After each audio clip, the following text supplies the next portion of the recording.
Sentire Media. Ciao a tutti and welcome to Venice Talks, a podcast series dedicated to Venice in Italy. I'm your host, Monica Cesarato, a Venetian food and travel blogger.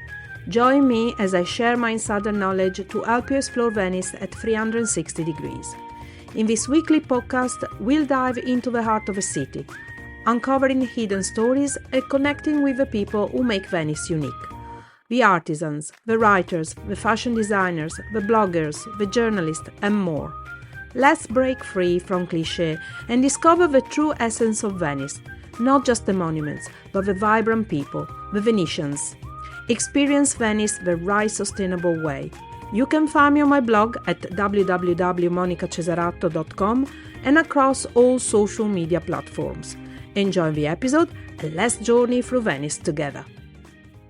You have a Venice love story? I want to hear it. Send me a short audio message, no more than 2 minutes, telling me why you fell in love with Venice. It could be a moment, a feeling, a place, whatever made it magical for you. I will be featuring some of your voices in upcoming episodes of Venice Talks.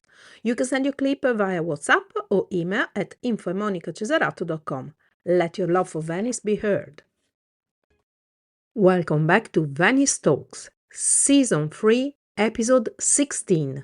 Hi everybody, welcome back to Venice Talks. Today I'm very happy because I'm going to introduce two colleagues that are doing exactly what I do here in Venice, but they do it in Russian. So I'm very pleased to introduce Regina and Katerina from Venetians by Choice. Ciao girls, how are you? Ciao, Monica. Thank you so much for having us. We are really flattered to be here. It's such a pleasure to be part of this conversation. Thank you. Yeah, thank you so much. Okay, go on. Sorry, Katerina. Sorry, you were saying? Yeah, I've been saying that it's been such a pleasure to be invited to your podcast. It's been for us an inspiration as well, because I've been listening to your podcast since I'm in Venice. So yeah. Oh, I didn't know that. Okay, I'm very happy now. So, and how long have you been in Venice? I will celebrate my 3 years in September. Oh, so you've been following me right from the beginning then. Oh, I'm very happy now. Yeah. Oh, okay. So first of all, girls, you're both young, okay? You're both at university, correct? Not kind of. Okay, right. So tell me your stories. How did you get here? Where do you come from? How did you get here? How did you get into the podcast? You got free show for you. Go on.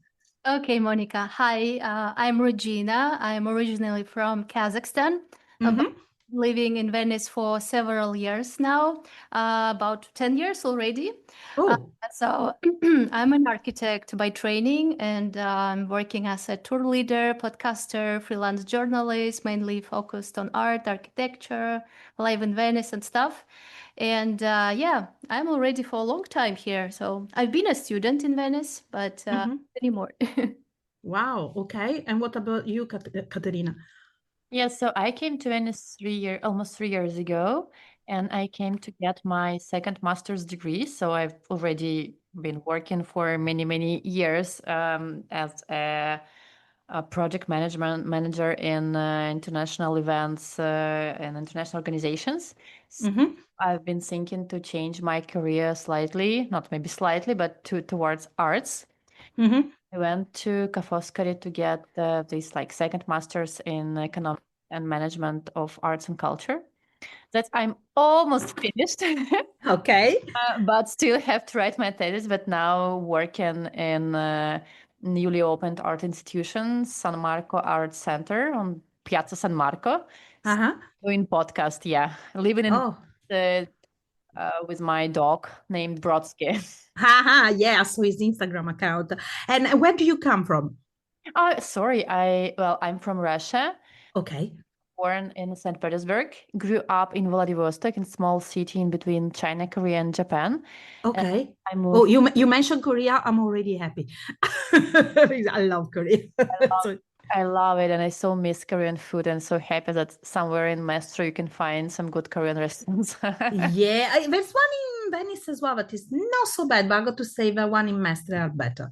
But I got to say, having just come back from Korea, okay, I still prefer the Korean, real Korean food. So how did you girls meet? We had several friends, like the friend in common, and we met on some brunch on the Altana of Venice, and chit chat a bit, and Katya knew that I had already one podcast about Venice. She just came to me and one day and just said that, why don't we make one together? And I'm really glad she did. So maybe Katya can tell the story better. Well, first of all, when did you start the podcast, Venetians by Choice?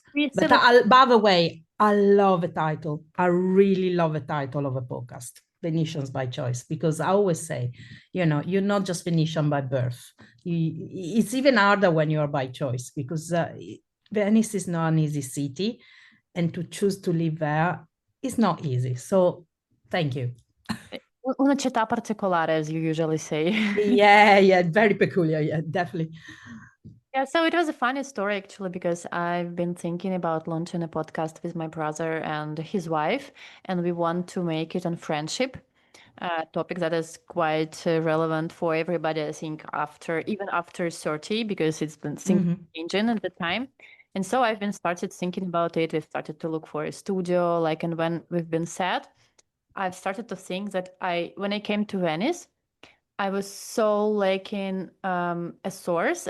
I love podcasts, so I've been looking for podcasts that are telling not just the history of Venice, not just something, but somebody who can explain how the city works, how you come here, because the city is so particular, and you just come here and you see a museum sometimes. Some see museums, some see like Disneyland, yeah, as we will.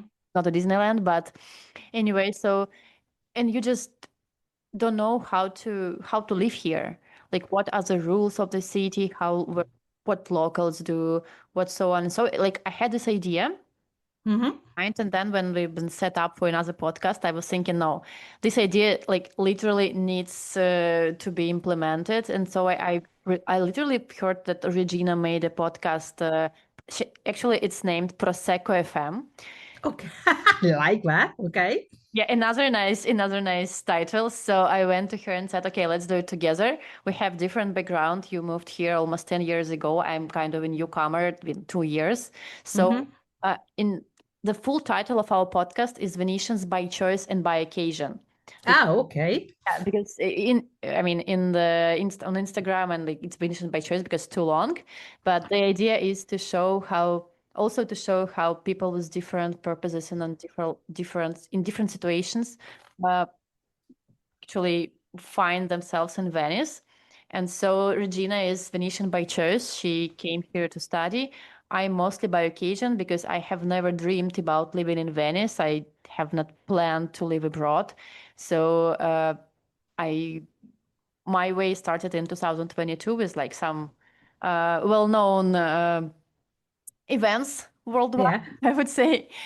And so I was looking for a program in arts. It was not Venice. I was looking for a program, but then when I come here, I felt in love immediately. By occasion, so I was not planned to move and live in Venice, but now it's a city I saw. How easy for young people like you and foreigners as well? How hard was it at first? And what are the good points and the bad points, in your opinion, about living in Venice? Oh, well, as a long-term local in Venice, I could say that I think I'm already accepted the lifestyle and a lot of things in Venice. I just love it and I accept everything. But when I'm thinking about some hard things, it's bureaucracy. Oh, okay, okay, we know. As a foreigners, we should go sometimes to Questura, to the... Oh, also because, of course, you're not part of the European Union, so it's harder for you girls, of course, because you got, of course. It's a nightmare. It's the part, I think, the hardest one. It's you can wait for a document for months and years as well. So this part is quite hard. The rest, I think the rest is, I think the rest we appreciate a lot, like a lifestyle, the social life. And I see you actually write quite often. I mean, another podcast is in Russian. Am I correct? I mean, I tried to listen and I couldn't understand it, so I assume it was in Russian. But I saw that you also write quite well every so often. I noticed you write in Italian too in your Instagram. Am I wrong, or was it just, or am I having dreams? Because I saw you writing to me as well. You were writing Italian, and really good Italian, by the way. Better than some Italians I know, actually. So you both speak fluent Italian, Venetian as well, I assume. A bit. We should to learn some Venetian, of course, but I couldn't say that I speak fluently in Venetian, but I can understand. Yeah. I wish I could say the same, but unfortunately, I'm still struggling with Italian. Yes. Yeah, because when I moved to Italy, I was already 32 years old, so I'm not that young, maybe, as you imagine. You're young. Compared to me, you're much younger, trust me. No, anyway, my point was that at that age, I still had to think about like to find a job, to work, to find like a lot of things to do. So I don't have like parents support on me. So last year was completely dedicated to settling in Venice, and I had honestly no mental capacity. I have studied in English, I have worked in English and in Russian. So just it's been the very first moment was unfortunately lost, and now I still have to gain this, and I'm trying, but it's quite hard now. Also, Venice, if speaking about the like cons for me, when encouraging you sometimes because everybody speaks English. So when I go somewhere and try to speak in my very poor Italian something, so in places where people know me, they know I live here, and I'm like trying to do that, they are supporting speaking to me Italian. But in the other places, people just consider it like I'm a tourist, and it's better to switch immediately to English and just continue conversation. It's quick. They think, oh, it's quick. I'll give up. I know. It's terrible, but we do that. But still, I mean, I remember when I was studying English, my teacher used to say to me, the best way to learn a language is find yourself a boyfriend that speaks that language. So you need to speak. You need to find 2 Venetian boyfriend girls. So all the girlfriends, whatever you want, but you need a partner that speak the language. And the moment you can argue in that language and win the argument, then you know you master the language. I'm telling you. So what do you actually what do you talk about in the podcast? So in concrete, in concreto, as we say in Italian. Yeah, I think we have like a lot of similar things with you in your podcast. I mean, we're trying to show the honest, truthful, sometimes light, sometimes funny parts of Venice. Like we would like to, we're trying to tell more how to live in Venice, like not as a touristy place, but with a real life here, the everyday life. Yeah. Like in the first season, we're already wrapping up the second season. Oh, wow. Okay. So in the first season, we focused on our perspectives. We shared personal stories about finding housing in Venice, looking for jobs, figuring out how to stay active, how to deal with the weather, food, the rhythm of daily life, all the things, just everything that came up, like when the people asking how is to live in Venice. Talking about that, how hard was it to find a house in Venice? I mean, in Russian, I say it sounds very nice, but in English it would be long, expensive, and hurtful. Yes. Okay, let's wrap it up perfectly. That is exactly what it's like finding a home in Venice. Above all, if you're a student or you're not, if you earn a lot of money, then I don't think it's so hard. But when you're a normal person, ooh la la. So how long did it take you? And did you find a place to live? Sometimes it's even not matter of money, because sometimes like it's like different apartments, different landlords require different things. So Oh. someone to see students, someone to see residents but not students, someone to see students but not residents, Mm. someone to see people on with some not long-term working contract. So it's so difficult and different stories every time, and sometimes you're ready to pay, you still don't fit the requirements of the landlords. But for me, I was very happy with the very first apartment in Venice. I found it in like literally 3 days. Oh, wow. Yeah, I That mean, is lucky. I was still in Moscow, and I have a dog, so it's like extra effort to find. Exactly. But I was very, very lucky. But then when we started with my friend to look for the second apartment, it took us about more than 3 months, I think. Yeah. That's not bad. I thought you were gonna say me like 2 years. So Oh, okay. no, Yeah, no. that's not so bad. You Okay. you comparing, no? Like for Russian, for Russian is quite long. For Italy, it's okay. Yeah. Well, but for Venice mainly, it's okay because I know of people that been looking like for a year or two before they found a place. Considering that most of the apartments nowadays are rented out for tourists for Airbnb, and finding an apartment for long rental, I know is really hard and it's expensive too. So you both found an apartment in which, sorry, I'm not going to ask you exactly where, but in which area, in which sestiere? Oh, okay. Now we live in the one sestiere, which is Santa Croce. Nice. Okay, that's San nice. Vittorio. But I had an interesting story about the housing in Venice. I changed 9 houses Oh my God! In how many years? in 5 years. Yeah, Oh, I've been quite lucky in the beginning. I stayed in the first place for 1 year and a half, and then for like, for other 3 years, I had to change 9 places because this problem, or landlords decided to rent it out to tourists, or like some student. It was some student apartment, only for some period. So I struggled a bit. Yeah, I struggled a bit to. But I had amazing opportunity to live in every sestiere in Venice. well, at least you understood now which area suits you best and which area you like best and which maybe you're not, But still, it is a big problem that should be addressed in a city like Venice because I think housing and giving the opportunity for people to come and live long term.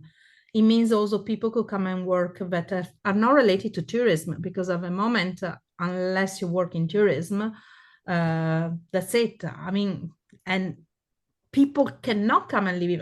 Unless you go and live in Mestre, but then you always have to. But is that something you actually thought about it? Go and live in Mestre or not? No, No. no, neither me, because I have a dog, and for me it's like so comfortable when I can come and walk him wherever I can and then stay in the city. But I cannot imagine going back after work to walk him and getting back to the city. Yeah. And also, I think also the no car issue is good when you have animals and dogs and stuff because you're not gonna. It's not gonna be run over by a car, is it? At the maximum, he jumps into the water and have a swim. I did once. He did it. Yeah, I mean, he didn't jump. He just If, fell into the canal once in February. It was not the best time actually to do that. ouch. But he was okay, yes? Yeah, of course. Sì, well, okay, that's what we call it, battesimo dell'acqua. The christening of the water, yeah. But actually, it took him 2 years and a half when I did it on my first week. Okay, that's another story. How did that happen? Well, because of him, of course. It's fault. It's his fault. Like everything happens to me, it's his fault. Oh, poor thing. How old is your dog? He's actually 3.5 years old. Oh, Because I took him I took him to Venice when he was 9 months old. So he is like proper. He's a proper Venetian dog. Absolutely. And He's a proper, so our area. So yeah. But the point was that I didn't know that the stairs leading to canal are so slippery. Oh. Yeah, so I had no idea about it. It was my literally first week in Venice. I was looking around, like it's all creating wow effect. So I was like, wow. And then at one point, my dog, he doesn't like water, like at all. He likes to look at water, but not swimming. And so at one moment, he was just trying to go towards the stairs, like Uh-huh. into the water, and he was afraid. And I was like, come on, it's not that, like, it's not that, like, it's fine. You see, and I just make a step, and immediately go under the water. Like, See, and I can just see your dog on top going, told you so, I told you so. exactly. But actually, I think the guys working in the restaurant nearby that camp where it happened, they reacted so fast, so nobody could understand what's happened. So just came and took me out of the water, and I was like, Tell me it was summer and not winter, please. Yeah, it was September, so it was. Okay, it wasn't so The water was fine if you're. Yeah. And I hope it was in one of the back campos and back canals, so it wasn't that high the water. No, that was fine. That was okay. Well, at least, and again, you had the battesimo dell'acqua. Now you can definitely call yourself Venetian. Once you fall in the water, that's it. You're definitely a Venetian now. Yep. So, girls, what about life as young people in Venice? Because obviously I see it as an older person and I live just outside, so I get involved in events and stuff like that, but I'm much older. So what's life for young people? What is there to do if if eventually some young people manage to move into Venice? Well, They're dead. There's no life in Venice.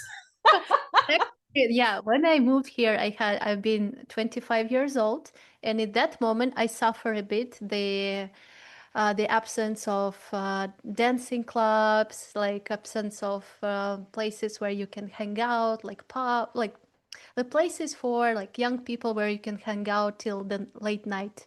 Then I don't know, just the lifestyle is changed, and now I think it's just perfect as it is. I mean, we have amazing parties and activities during some openings of cinema festival or Biennale, so we're good, no? I mean, I really enjoyed. I mean, I don't feel like I'm missing something. Sometimes I'm surprised when I go out of Venice to other cities. I surprised how many young people around. So I feel I see this difference, but I don't know. I like it. I think you turn into Rio Venetians. Those that never go out of the city ever again. Yeah. It's a problem. Every time I interview a foreign person that's moved into Venice, within a year or so, they turn into, oh, we never get out of Venice. Yeah, you need to go out of Venice.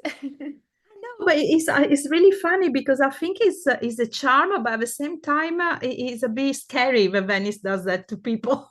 It's like it's like a fantasy film. You go into and then the gates close and you never go out.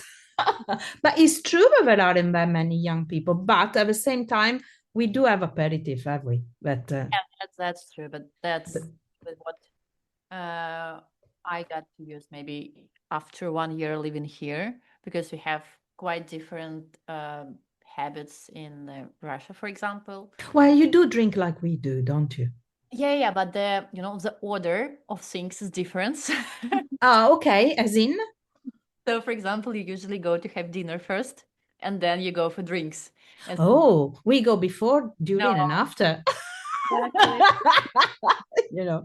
Aperitivo style was so new to me. I mean, in general, so I was like, and late dinner was so different to me. So it took it, like, I think I still didn't like find it like totally get used to late dinners. So I still kind of mix it. But the aperitivo is one of the best things what we have here, I think. Absolutely. It is, isn't it? And the way we do it in Venice, I think, is also different than other cities. I mean, it's true. Others, the rest of Italy does aperitif, but the way we do it in Venice, just going from one place to another until you just say, okay, maybe now is about time we go for dinner. After you eat about 10, 15 spritz or something like that. So girls, did you go to Redentore? Of course. Yes, Yeah. Okay. How was it? Because I was at home. I didn't even hear the fireworks this year from I usually hear them from usually, I mean, live in the countryside, and usually I do hear them, but for some reason, even for one stage, but did they cancel the fireworks? I didn't hear them. So how cool was it? Oh, this year was very cool, especially the final parts. Like a lot of people noticed that it was the most beautiful, one of the most beautiful parts for the latest years. And we got a beautiful space in Giudecca side. Oh, nice. Okay, maybe you can invite me to next year since I never know it. Of course. Were you along the riverbank or were you at the top of an altana? Oh no, it was along the river bank. Yes, yes. So with a Nice. lot of people around, a lot of dancing and singing, and a lot of fun. So Oh, that's nice. very nice. Yeah, and fireworks was impressive. And somebody told me that this year they decided to do the fireworks that were making less noise. I don't know if it's true or not. I read it somewhere, but that's why they weren't so loud. I don't know. but we've been just in front Yeah. of fireworks. Yeah. So It wasn't your first firework, though, was it? It wasn't your first Redentore, was for me, it was the first one. So. Really? Okay, so did you get to eat the bacala, the sardine saor, and I know the official, recipes of Redentore? Not during the evening, but during those days for sure. Okay. But the watermelon. That was Oh. Yeah. Have you, and Regina, you that you have been here longer, have you ever done it on the boat or not? Yes, yes, of course. I've done on the bigger boat with the disco and a lot of people. It was so much fun. I did in Altana. It's also a beautiful God, way you're to. more Venetian than I am. Huh? You've done it more than I did. She's literally by choice. Yeah, definitely. Listen, what is the thing that you brought to Venice that you will never change? It can be food, it can be something that un'abitudine that I cannot remember how to say in English now. Something from back home that no matter, it doesn't matter how good Venice is, you will never change. I think the breakfasts at home. Ah, okay, that's interesting. Yeah, I do, of course, the Italian style breakfast sometimes, but mostly I do like Russian style breakfast at home. So I prepare some toasts or doing some ricotta style, how's it called? Ricottine, like or crepes, or Ah, okay. that's probably the thing what I miss here in Venice, and I just created at my home. Yeah, Ah, nice. Okay. I What? do both. you do the both. Yeah. Okay. I go with Brodsky out and have breakfast in my favorite pasticceria, and Ah. go back home and eat some eggs, something else, oatmeal, whatever. Because what I'm missing also is like a breakfast time. Okay. And how does eating in Italy, eating in Venice compared to eating back home? Do you think you're eating better here? I mean, be honest. I mean, I'm not gonna get offended. Definitely notice the quality of ingredients are very Mhm. Italy. So mm, all these vegetables and fruits are so good, and also like our fish market with the plenty of fish select Mhm. and the meat, like everything has a very good um, quality. So. Mhm. And actually, I never been interested in cooking, but Venice made me to start cooking by myself. And if in my first year I was so shocked why people speak so much about food, Yes. this person I can speak like hours and hours Oh about. yeah. We can have dinner and speak about food. What we're gonna eat the day after. Absolutely. But that's just not Venetians, it's Italians in general. But yeah, I think it's our characteristic. So yeah, food is important. Food is important, and yeah. So I'm like now when I go back home, I also noticed that the culinary and restaurants are also getting better in Kazakhstan. Mm-hmm. So enjoy a lot when I go there, but I think my main diet is Mediterranean. So Do you both manage to go back often or not? well, I'm trying to do at least once in a year. Okay. Going for some weeks, so I'm staying with my family, spending time with them, Mm-hmm. some little travels around there as well. So at least once in a year, and then maybe if I'm lucky, my mother also come to visit me. So yeah. Yeah, pretty same. Once a year for a couple of weeks just to see friends and family. Not longer because Brodsky is not flying with me anymore, so he stays here. And Okay. Right now, that they actually decided that you can take the dog on a plane. You decided not to take him anymore. no, the air companies they have restrictions about have limitations about having like 8 kilos, including the carry. Okay. He loves me so much, so he already is about 10 kilos. So Okay, never mind then. Okay, you're gonna have to put him on a diet or something. So he loses some weight. So what's the next? So you're nearly finishing this new season of a podcast, or you're right in the middle of it right now? we are now finishing the second season. So yeah, as Regina summed up, that the first season was mostly about our experience and our way of living Venice and what we know about it. In the second season, we invited Russian-speaking guests, Okay. discuss different aspects of Venice and Venetiousness, as I Mm-hmm. call it, from different perspectives. So we had starting from an opera singer, then we had the archaeologist discussing mythology of Venice and different kind of this stuff. Cool. Do these people speak English? Because I'm running out of guests because Venetians were like they don't want to speak in English because they say they've they're gonna do brutta figura. No, we have plenty of guests Yes. speaking English perfectly. So let us know. Please, yes, because as long as they are in Venice or involved with Venice, of course. Oh, we're gonna have to share some exchanges, some guests here, definitely. And how long does your podcast usually last? I think About 40 minutes, yeah. Okay, yeah, yeah, now. And it's on the the first season it was only you two speaking to each other, and then now instead you have guests, right? Exactly. Okay. Girls, what can I say? I mean, I'm so sorry that it's in Russian because otherwise I would have listened to your podcast very happily. Yeah. But at the same time, I'm very happy because then it means we can collaborate and we're not stealing each other's followers, as they say. Right. Anything else you want to say more about yourself and about the podcast? Hey, Regina, it was you said to me, oh, we got so much to talk about. And I said, yeah, go on. You chat. You were worried you're going to talk too much. And I said to you, not to worry about that. Go on. Anything else you want to share with us? Some funny stories that happened to you or something?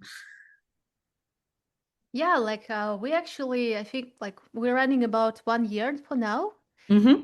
I think one of the most beautiful things about doing this podcast is that not just a media project, but like we're creating a real connection. We met listeners who came to Venice and reached us from Berlin, from Almaty, Tel Aviv, Moscow. So we also, like last year, we ran a few small in-person program, like curating walks and talks here in Venice, in Russian as well.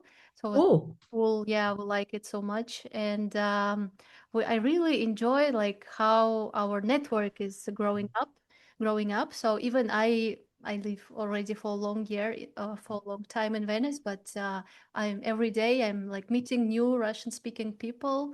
Still surprising how big community it is. yeah, I was going to ask you about that. It's actually a big community, is it? It's quite big actually. It's growing, especially like from like latest Last year. Yeah, like I remember Okay. years ago I didn't hear Russian much on the streets. Now I hear it all the time. Okay. Oh, that's interesting to know. Okay, that's a new. I need to study Russian now as well as Korean then. Okay. Yeah. Right. Yeah. Listen, so which can they find you on every platform like Spotify and Apple Podcast and so on? Absolutely. All the international well-known platforms, Apple, Spotify, YouTube, even Castbox, whatever, and also Mm-hmm. Russian-specific platforms as well, because some I mean, locality also should be taken into consideration. Lots of people listening us from Russia. Okay, of course. Yeah. So And how often do you blog? Do you do the episodes? Sorry. bi-weekly. So it's Sorry? every second week. Oh, okay. Okay, every 2 weeks. Okay, that's fantastic. Okay, yeah, because even I started with doing it every week, and then it's got harder and harder. Not because I can't, mainly because I can't find people to speak to me. I'll end up interviewing the same people, but it's not nice. It's nice to have all the time different people on the show. So, girls, it was so nice talking to you guys. If you want another podcast to listen to about Venice, and of course you can speak Russian, these are the girls that you need to listen to. And repeat the name of the podcast in full, please, girls. It's Venetians by choice and by occasion. Or in Russian, Венецианки по выбору и по случаю. Oh, it sounds so good. I don't know. I mean, I got to say, I find it a hard language, but I still like to listen to Russian, even though I don't understand a word of what people are saying. Okay, girls, it was so nice talking to you, and good luck for everything with the podcast and every other your work and the other projects that you have. And good luck with the networking, because I know in Venice is not an easy thing to do. Oh, thanks so much, Monica. It was really fun to talk with you and share a bit of our story. We loved having this chance to bring a different voice here. And of course, like anyone who listening who speaks Russian, you're very welcome to check out our podcast. Fantastic. Ciao, Thank ciao. Ciao. Thank you so much, Regina and Katerina, for the lovely chat. You can find these two wonderful girls and their podcast on all major platforms, and the name of the podcast is Venetians by Choice and by Occasion. Thank you again for listening. Venice Talks podcast is a production of Sentire Media, created, produced and hosted by me, Monica Cesarato.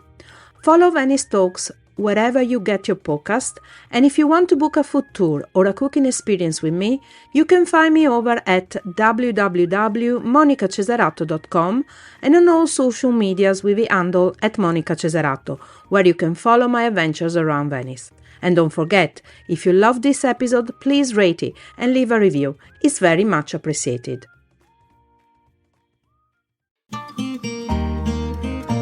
Sentire Media.